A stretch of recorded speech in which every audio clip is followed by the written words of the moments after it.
at the same time, my then agent came and said he had a job for me. And I said, great.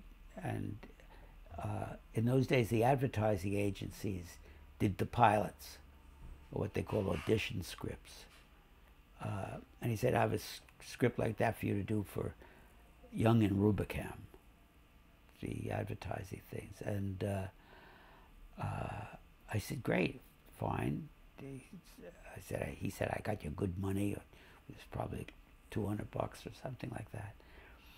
And I wrote the script. I forget whether it was an adaptation or what the hell it was. But anyway, I wrote it, gave it to him. He said, fine. And then he called me and said, the producer at Young and Rubicam wants to see you. He has some notes on the script. And, oh, I'm leaving out one of the things. When I gave him the script by the agent to bring to them, he said, put another name on it. I said, why? And he said, well, you know, things are happening and it's safer to put another name on it. So I had cooked up this name with Russell, so I put that name on it and forgot about it. So then he called and said, the producer wants to see the writer. He's got some notes from him. And I said, I can't go in there. There are people up at Young and Rubicam who know me as me, you know, and I can't go in as this other person. I can't do it. Tell him to give me the notes, and I'll incorporate them and send it back. He called back and says, no, he insists on seeing the writer. You know, so I said, I'm sorry, I can't go up. And he got mad at me. Then he called back and he said, I fixed it. And I said, great, how you fix it? He said, I fired the writer as being uncooperative, and I got him another writer to do the changes. I said, great, who'd you get? He said, you. I said, what do you mean? He said, well, I told him Walter Bernstein was coming up to do the... I said, why couldn't you have done that in the first place? He said, no, never mind that. You go up and see him as you. So I did. And I had to listen while he told me what a shit the other writer had been, and he would never use him again. And gave me the notes, which I did. I brought it back, and he thanked me. And he said he should have gotten you in the first place because you're a much better writer than this other fella. That's how crazy it was, really, you know. But anyway, I wrote under the pseudonym until Russell came and said you can't use the pseudonym because they know that writers are very shifty characters, and they're probably writing under different names. And you have to find somebody who can go in and into script conferences and meet with the executives. So that began the whole, you know, another 10 years or 8 years of finding fronts, of getting people who, you know, who would put their name on your scripts. And that was tough. It was hard to do that. And they never lasted. Most of them were very well-meaning. Some of them wanted it because they wanted the credits and to have a career as television writers. Some people wouldn't take money for it because they felt the whole thing was wrong and they just wanted to help out. Some people took the money and wanted it. So it was tough, but it was harder for the directors and the actors. They had to show their face, you know. If I got a front who worked, who, you know, was able to handle the process, I didn't have to, you know, show up or anything. And I spent, I think, close to 5 years in working for Lumet and Russell, because after they did Danger, they went on to do a movie called a series called You Are There.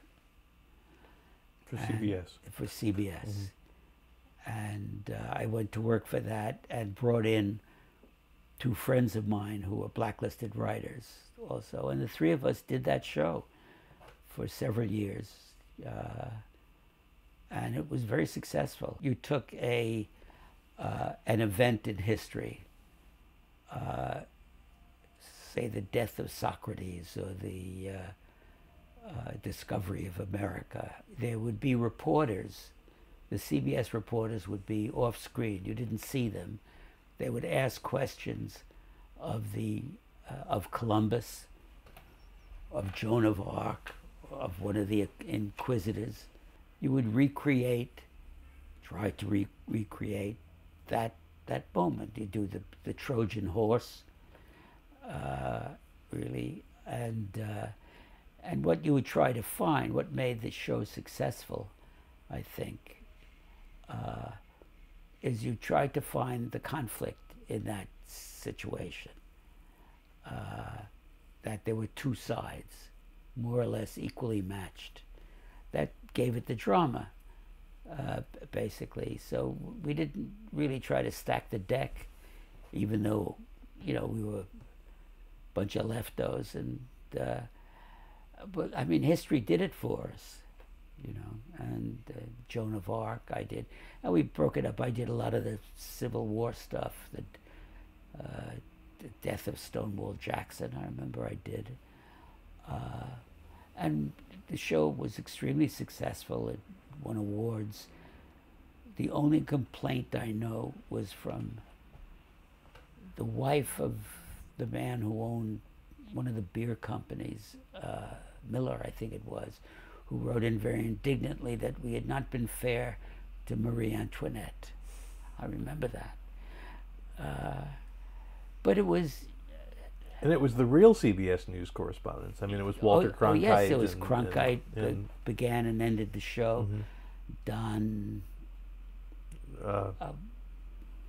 Hollenbeck? Don Hollenbeck? I think it was Hollenbeck. They were the top CBS reporters who... but it was, it's interesting when I look back on that period. It was bad, in every way. I mean, the atmosphere was bad, the fear that people had, the people who lost their jobs, lost their careers. But at the same time, there was a kind of